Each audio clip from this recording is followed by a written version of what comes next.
I am back, and this time I just bought a Kirby Diamond Edition with the little switch on the side. So I will be using this vacuum and this one. Have it set up like this. So I'm going to just attach the two hoses. Like that. And hold on just a second. Just like that. And then I'm going to vacuum the bed and see how much dirt I can get out. So here we go.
So now I'm going to show you all the stuff that I just got off the bed.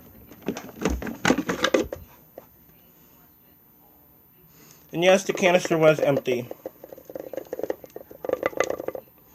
There it is. I know it's not a lot, but because I vacuumed it the other day. So, thanks for watching. Please like, comment, and subscribe, and stay tuned for more videos.